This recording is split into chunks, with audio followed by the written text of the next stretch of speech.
They're undercover, busting something as ordinary as a pimp named Neptune. When they get interrupted, and I wanted it to be as routine as possible, what it gets interrupted with is the urgency of an informant they haven't worked with for 6 months, who sounds as if his life is ending and something terrible has happened. Who's this? And when people are in that state of mind, they communicate in fragments. It's not coherent communication. It's only the fiction of drama that has us render that in some coherent fashion so the audience can understand it. But I think audiences are very bright, and if they're paying attention, then you get what you need to know without knowing exactly what happened to Alonzo, but that it's bad and he's saying goodbye. We're now in a whole different environment, and we don't know where we are. The sense of it is that it's foreign, and if it feels foreign, then we succeeded. And how we succeeded is actually in the color temperature of the interior lights. We came to call them, when we did the color timing on the film in the end, that we need Paraguayan lights. It's redder than normal tungsten. And we wanted to give the sense that you just cut to see Jose Hierro, to whom Nicholas is trying to sell the services of Crockett and Tubbs. The weather, the skies, the color, the lights, the air is perfumed, and so there's an idyllic sense of life and just all around you physically in the Caribbean and in Miami, which then can also turn dramatically in some kind of Wagnerian way, very dark when in the hurricane seasons and it starts to storm. In this scene in particular, I think that there's real painting with light going on here, and the way that the shafts of light from above, the way they illuminate the characters against the back wall and allow Hierro to move backwards in his chair in and out of light, and what you see and don't see of the murals behind Crockett and Tubbs. This is my second time with director of photography Dion Beebe. We worked together on Collateral, and then we did this picture together. The requirements of shooting in high def are very difficult, and it's difficult for a lot of cameramen because it is an inversion of everything you do when you're working with photochemical, meaning motion picture film. On film, you use light to illuminate areas that are dark, and you try and protect the blacks by making blacks stay black. In high def, it's a complete inversion. What you're protecting are the whites, and you're trying to make it so that they don't clip. And there's quite a difficult learning curve. And it's another reason why I use high def video, because not only is it seen in the night, but the extraordinary depth of field allows you to see the foreground of Tubbs' face in focus and close, and the background you can still make out the shapes and it still feels real. If it were filmed, they would just be amorphous, diffused, defocused kind of blobs of light. In the editing of the Assault on the Trailer Park is some of the best work of Billy Goldenberg. Billy Goldenberg first came to work with me. He's one of the two editors. The film was edited by Billy Goldenberg and Paul Rebell. Billy first worked with me as the fourth editor on Heat. We then went on to do, among other things, the Ali film together, and we also did Insider. And Paul Rebell worked with me on Collateral, and we did Insider together. They're very close friends. They just about go to work together. They're great guys, and they work completely collegially, so that Billy will work on a scene, show it to Paul. Sometimes if Billy gets burned out on a scene, he'll give it to Paul, and vice versa. So the editing room that we have on Miami Vice is, so consequently, it's very much a sense of coming home when you get done shooting the picture and able to get into the editing room and kind of hang with the guys. And it's if you just wrapped Collateral a week ago and now you're stepping right back in the same editing room. Hierro said to Montoya, is one of my favorite lines in the picture, and I like the simplicity of it. 4 words, this is not casual. As a writer, you try to hit lines like that. That mean to say that very few words and are very small but mean more. As a director, you start having images very early on in a project. That's how a project becomes alive to you. And some of these images that occur in your imagination happen even before you're writing it. Some come up in the matter of, when you're writing a screenplay and something just pop in your head and you'll have something, lock on it and you think that's really, that's an excellent thing to try and pull off.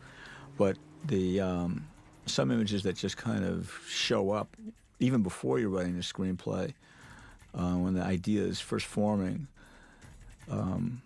become really evocative, and you hold on to them. And one of them was Crockett's. Once I had the idea of this dilemma, that Crockett's undercover and falls in love with the woman who's a target, and then we, the audience, realize that in a way she's undercover too, when you don't know whether there's true love going on here, or that both people are in fact working each other.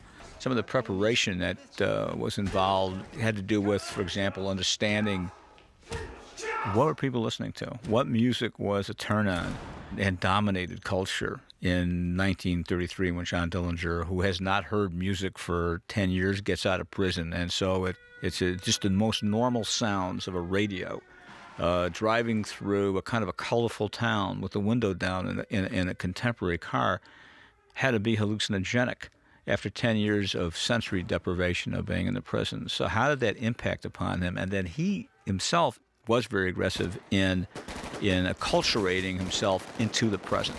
How did he adapt? How did he find out how a man talks to a woman in 1933? Because the last time he knew how men talk to women, it was 1923. And he got a lot of it from the movies. He went to movies and tried those lines that he heard in the movies on girls. If you're in John Dillinger's shoes, if you're in his skin, if you're looking through his eyes, what is the world as you see it? How do we become conscious of that? And that became the organizing strategy for what's included and excluded and how the movie's made, from every decision about whether or not to use high def as opposed to film, to the set decorations, the detail, line resolution, the peeling paint on a Dust Bowl farmhouse, on the walls, the condition of everything physical, and all that it was determined by that singular strategy. And the most important thing that got determined by that, which occurs right in the beginning, is who should play John Dillinger. And that's why Johnny Depp. What's great about shooting this neighborhood is no matter where you look down the streets, every building, every curb, the way the trees play and creating shadows under the street lights is exactly the way this neighborhood would have felt if you were walking your dog down the sidewalk in 1933. And so that ease of suspension of the time we're really in and feeling the period attitudes was always strong when we were able to shoot in these kind of neighborhoods. And it, in all kinds of subtle ways, it put everybody from Johnny Depp to Marion, Christian Bale, even to extras, into an attitude. And my belief is that audiences generally, in their visual perception, what they intake visually, are quite brilliant. They see more than they even know they see. And it gets processed in the amygdala and in other parts of their brains. And a value judgment is rendered that this feels a certain way, this feels right, or this is somewhat artificial and I'll just take it with a grain of salt. But the trust that you get by audience in the visual intake when they're feeling that this is real, this is true, this feels like it would have felt, or I feel I'm there. If I was there, then this is exactly how it would feel, is really important. I take it very seriously, and it creates I think, a reception for your drama, the story that you tell within the context of that kind of envelope of a feeling that the world that they're watching is authentic, feels authentic. And usually, if you say, well, what are the characteristics that it feels authentic? And usually those characteristics are things that are anomalies. There are things that aren't prevalent in 2009. So they kind of stand out. And those are the signal things that I believe are purely visual, non-verbal. Intellect kind of takes in and notes. Just as we can read body language, some of the subtlest body language is read by us and will give us an impression that we may be sometimes hard to identify exactly what it is. It'll give us an impression that this person is truthful, or there's something I don't quite trust about somebody. And we call it intuition or instinct, but it actually is specific visual intake. Who was it, Dillinger? And so part of the job in creating that world that's visually captured and visually presented is to make all of that be there. We went to scout the original jail, and it had been disused since 1974. It's all falling in on itself, and there's some excellent featurettes in this DVD you're looking at that has some of the imagery of it. And the idea occurred to me: why don't we just shoot here? What's it going to take to put this place back together? And we restored it, and shot there. The value of it isn't just in its visual presentation, which is substantial and very important, particularly when you see the jail cells, but in how it makes us feel, and how particularly it makes the man who has to do it, which is Johnny Depp, how it makes Johnny Depp feel.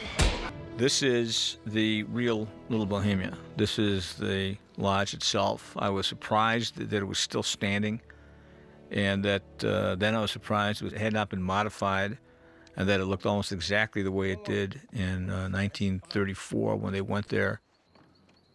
And then I was even more surprised when the owners kindly let us shoot there. So what you're seeing in this shot is Johnny Depp as John Dillinger in Dillinger's actual room, and the bedstead, not the mattress, but the bedstead is the original bed that Dillinger slept in. So this is the real place. And again, what this does for all of us who are making the film, for Johnny Depp, for myself, for Jason Clarke, the brilliant Australian actor playing Red Hamilton, is magical. And then also for Christian Bale when he arrives. But the sense of isolation, of, you try to imagine and build inside yourself, what was Dillinger thinking? What was he feeling? What was his mood like?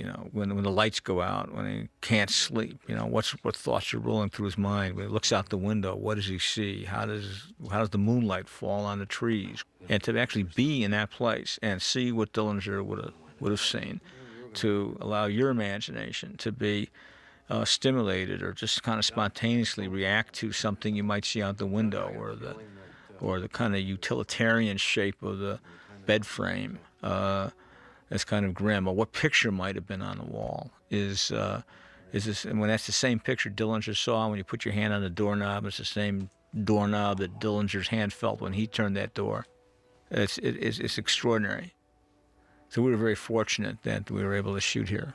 Christian Bale and I did quite an extensive trip to Virginia, and we met with some terrific people named Robert and Elizabeth Haskell, who introduced us to a prominent Southern attorney named Proctor Jones, who had made kind of a study of Southern mannerisms. This is part of the value of work you do in pre-production.